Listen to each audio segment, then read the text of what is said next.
Hello students, आज हम कक्षा 10वीं के गणित भाग 1 में 1.3 का तीसरे सवाल के आगे का सवाल हल करेंगे। हम देखो यहाँ पे पहला लेसन पढ़ रहे थे, दो चरांक वाले रेखीय समीकरण, जिसमें हम लोग क्रैमर का नियम पढ़े थे। 1.3 प्रश्न संग्रह हल किए थे, उसमें हमने पहला सवाल हल कर चुके हैं, हम दूसरा भी हल हो चुका है हमारा। और जो तीसरा सवाल है, वैसे यहाँ पे देखो क्वेश्चन नंबर 3 मैं तुम लोगों को बताई थी ना, क्वेश्चन नंबर के नंबर्स बराबर से नहीं है, उसको ठीक कर लेना। तो जो क्वेश्चन नंबर 3 है, इसका हम जो है पहला, दूसरा और तीसरा सवाल हम पिछले वीडियो में देख चुके हैं। अब इस वीडियो में हम जो है चौथा, पाँचवा और छठवां सवाल हल करेंगे। तो हमारा देखो चौथा सवाल क्या दिया है, 6x - 4y = -12, 8x - 3y = -2। सबसे पहले हमारा क्रैमर की पद्धति या निश्चयक पद्धति, दोनों में से जो भी मान होने दो, नाम होने दो। हमारा पहला सोपान क्या होगा, जो समीकरण है वो समीकरण मानक रूप में है या नहीं। मानक रूप में ax + by = c, इस रूप में देखो ये है, ये भी है। तो इसे अभी हम अगला सोपान करेंगे, dx और dy ज्ञात करेंगे। ठीक है, तो उसके लिए हमें पहले a1 a2 c1 a1 b1 c1 a2 c2 b2 निकालना होगा। तो ये हमारा दो समीकरण है, समीकरण 1, समीकरण 2। ठीक है, अब इसमें से हम देखो, चूँकि हमारा मानक रूप में है तो x के साथ जो लिखा वो a1 है, ये b1 है और ये c1 है। और दूसरे समीकरण में ये a2 है, ये b2 है और ये c2 है। तो जब a1 b1 c1 लिखना तो चरांक नहीं लिखना, लेकिन जो संख्या उसको चिन्ह के साथ लिखना। ठीक है, देखो 6 - 4 - 12, देखो 6 - 4 - 12। इसमें देखो 8 - 3 - 2, देखो 8 - 3 - 2। ठीक है, तो हमने a1 b1 c1 a2 b2 c2 हमने लिख लिया। अब हम क्या करेंगे, d निकालेंगे। d यानी d चरांक है ना, अचरांक है ना, तो यानी कि a1 a2 b1 b2, क्योंकि अचरांक है, कांस्टेंट है, यानी c1 c2 यहाँ पे नहीं आएगा। ठीक है, अब हम a1 a2 का मान लिखे, b1 b2 का मान लिखे। अब हम निश्चयक मान निकालेंगे। निश्चयक मान जानते हो ना, ये पहले इसको इससे गुणा करोगे, बाद में इसको इससे गुणा करोगे और माइनस का चिन्ह बीच में, और इनमें भी माइनस है तो सब चिन्ह का ध्यान देना। अब हम बारी बारी से गुणा करेंगे तो हमारा क्या हो जाएगा, देखो 6 को -3 से गुणा किए और -4 को 8 से, तो 6 × 3 18 और ये माइनस, ये माइनस बीच में, और यहाँ देखो 8 × 4 32 और ये माइनस मिलके क्या हो गया, प्लस।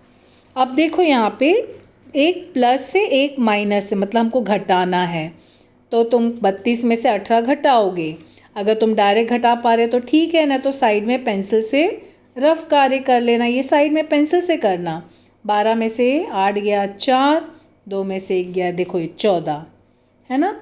और बड़ी संख्या में प्लस का चिन्ह है, इसके लिए यहाँ प्लस। तो आंसर क्या आया, डी का मान क्या आया, हमको 14 मिला। ठीक है, अब हम dx निकालेंगे। तो देखो dx आ गया, तो यहाँ पे देखो dx आ गया, x आ गया, यानी जो हमारा x का गुणांक है वो न लिख के उसकी जगह हम क्या लिखेंगे, अचरांक। और b1 b2 वैसे ही रहेगा। ठीक है, ये सम याद आ रहा ना, हम पिछले वीडियो में देख चुके हैं। अब यहाँ पे मान रखो, c1 c2 का मान रखो, b1 b2 का मान।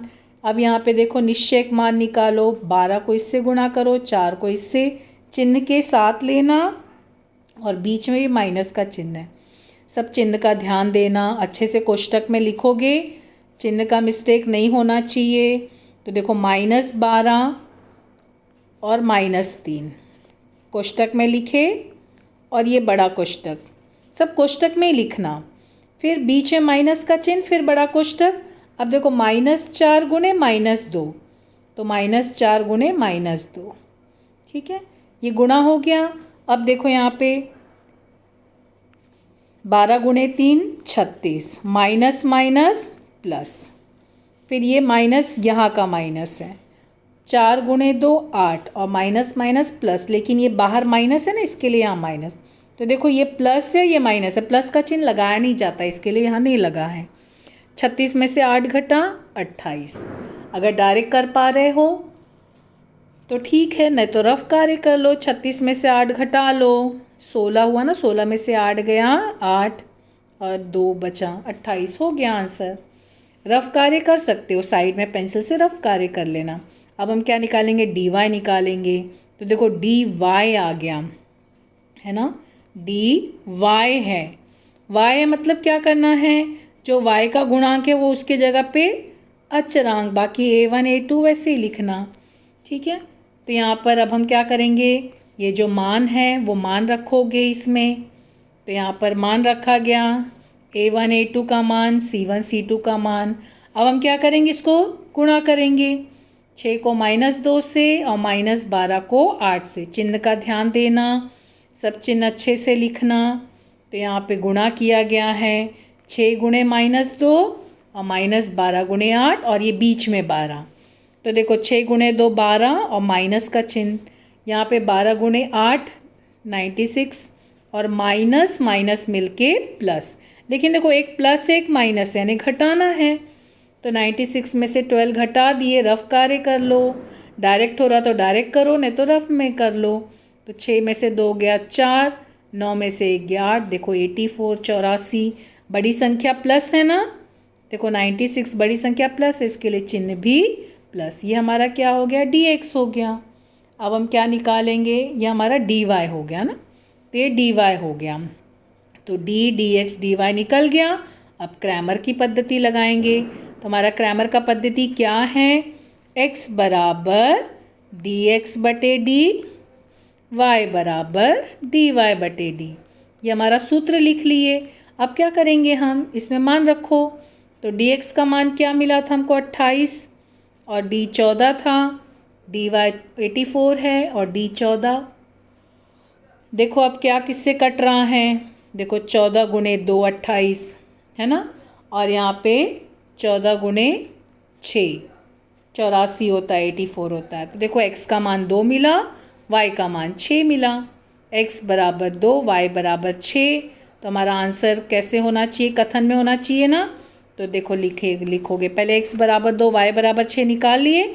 अब लास्ट में लिखना दिए गए समीकरण का हल xy बराबर 2 6। कभी भी पहले x का मान लिखा जाता है, बाद में y का मान लिखा जाता है।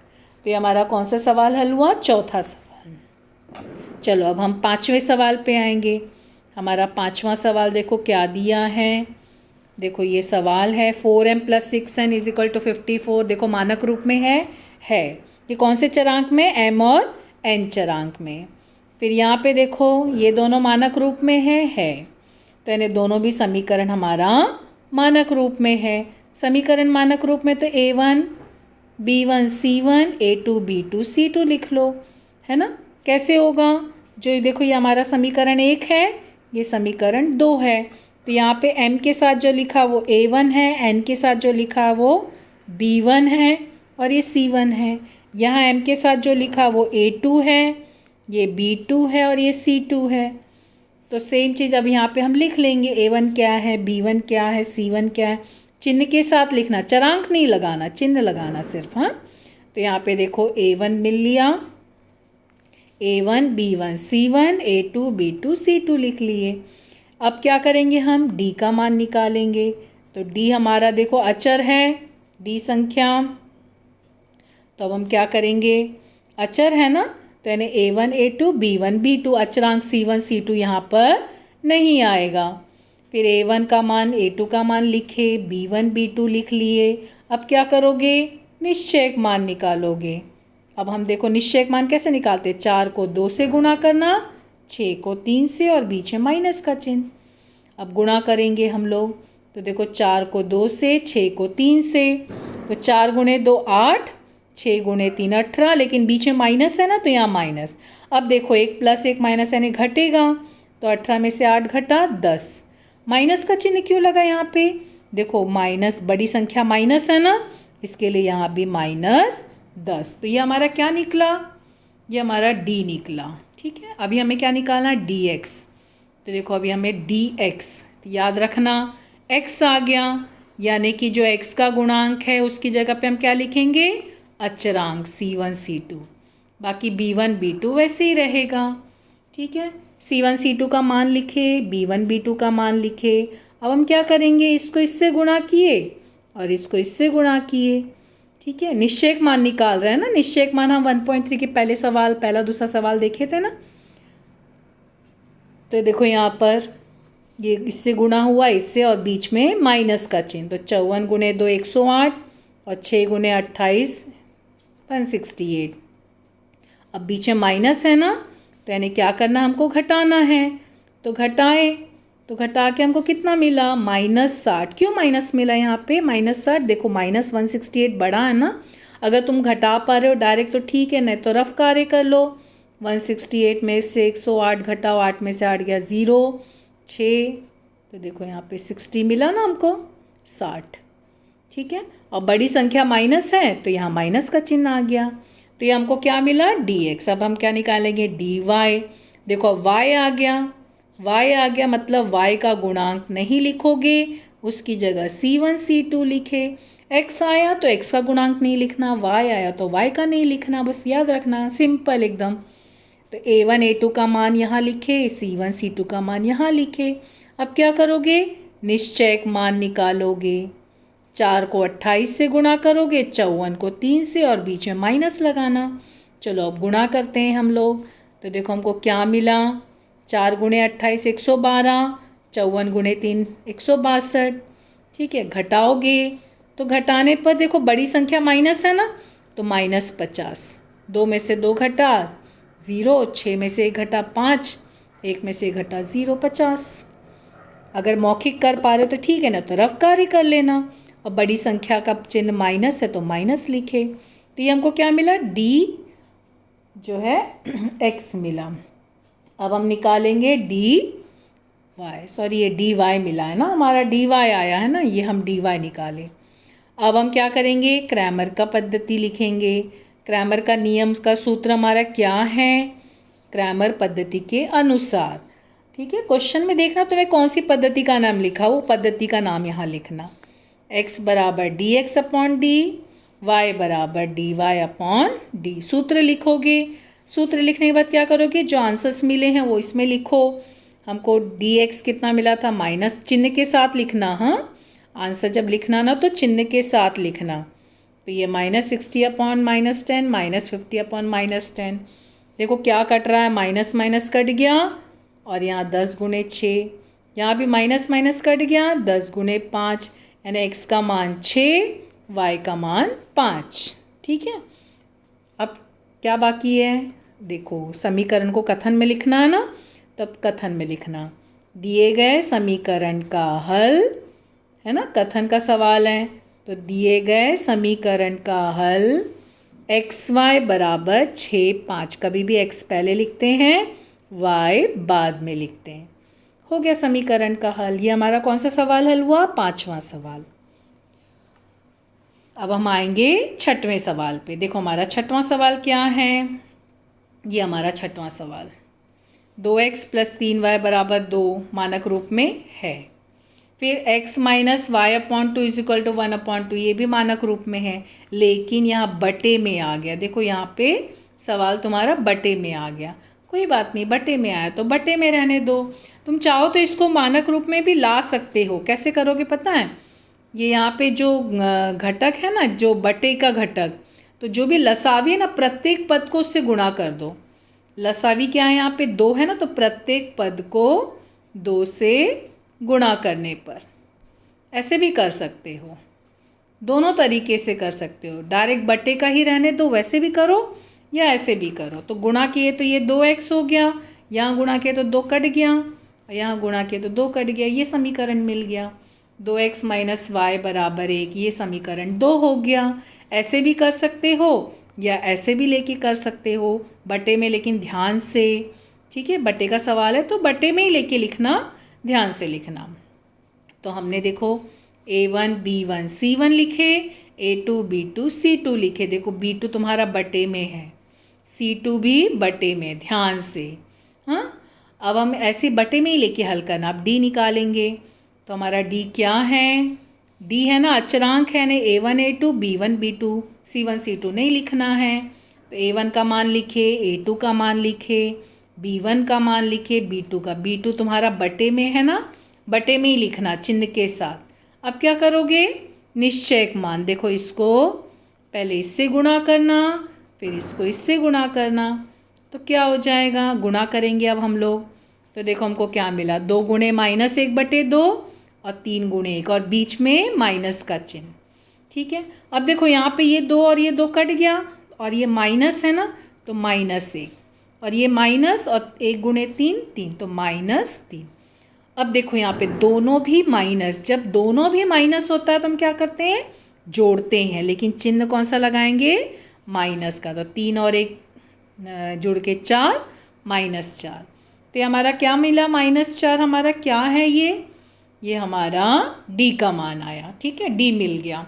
अब हम dx निकालेंगे तो देखो हमारा dx क्या है, अब हम dx निकालेंगे, सूत्र लिखो, x है ना तो यानी x का गुणांक नहीं लिखना, ये सब चिन्ह ये जो मैं बना रही हूँ निशान, ये सब तुम लोग नहीं बनाना, तुम लोग ऐसे ये लिखना।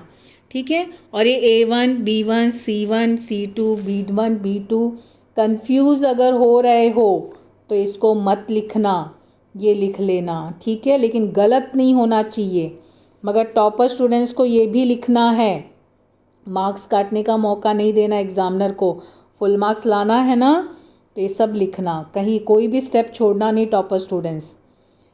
तो अब यहाँ पे देखो C1 C2 का मान लिखे, B1 B2 का मान लिखे, माइनस में है तो माइनस, जहाँ माइनस है जहाँ बटे है वो ध्यान में रख के अब हम निश्चयक मान निकालेंगे, इसको इससे और बीच में माइनस का चिन्ह।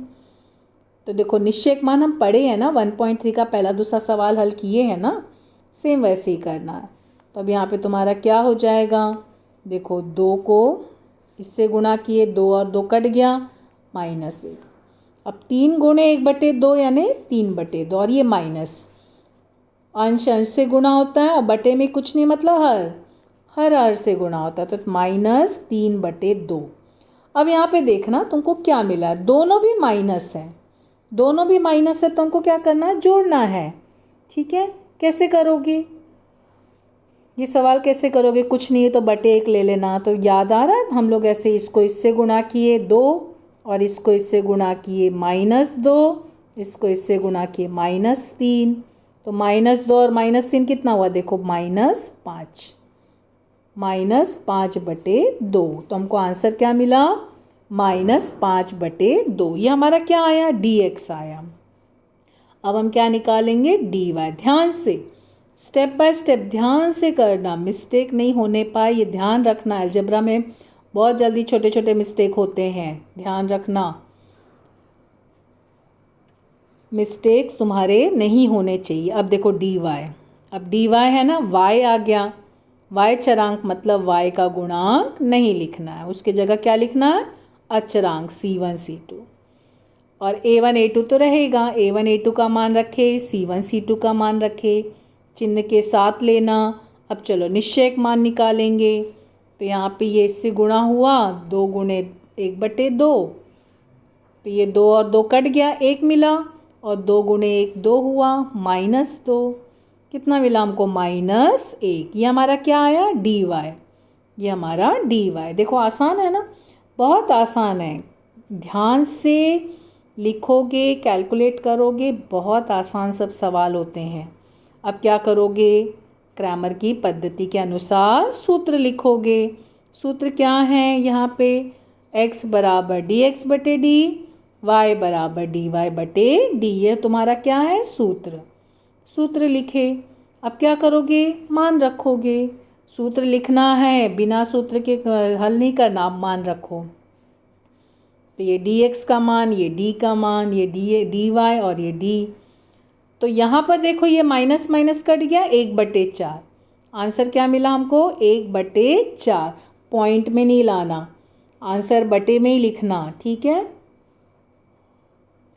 पॉइंट में तुम्हें नहीं लाना। अब इसको कैसे हल करोगे, x का मान देखो, ये कैसे हल करोगे, ये तुम्हारा कैसे मालूम है, -5/2 और बटे -4 है, यानी प्रतिलोम करोगे तो -1/4 है ना। तो यहाँ पे प्रतिलोम हो गया ना, क्योंकि ये बटे में है, तो प्रतिलोम करते तो जानते हो ना, गुणा होके, और ये 4 जो है ये 1/4 हो गया, और ये माइनस का चिन्ह वैसे ही रहेगा। तो माइनस माइनस क्या हो गया तुम्हारा, प्लस हो गया। 5 × 1 5, 2 × 4 8 हो गया। तो देखो हमको x का मान क्या मिला, ये देखो हमने प्रतिलोम किया ना, यहाँ पे ये प्रतिलोम किए, और माइनस माइनस क्या हो गया तुम्हारा, प्लस हो गया।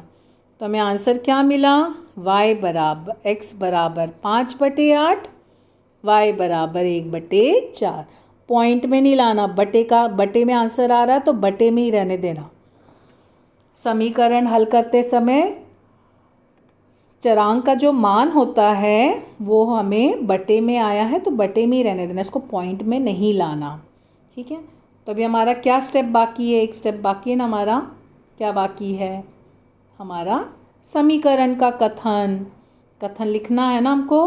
तो हम लिखेंगे दिए गए समीकरण का हल xy बराबर ये है, x का मान पहले, y का मान बाद में। तो ये हमारा कौन सा सवाल हल हुआ, अभी हम लोगों ने कौन से सवाल हल किए, कंप्लीट किया, 1.3 का तीसरे का आगे का सवाल, तीसरे का लास्ट का 3 सवाल हल किए।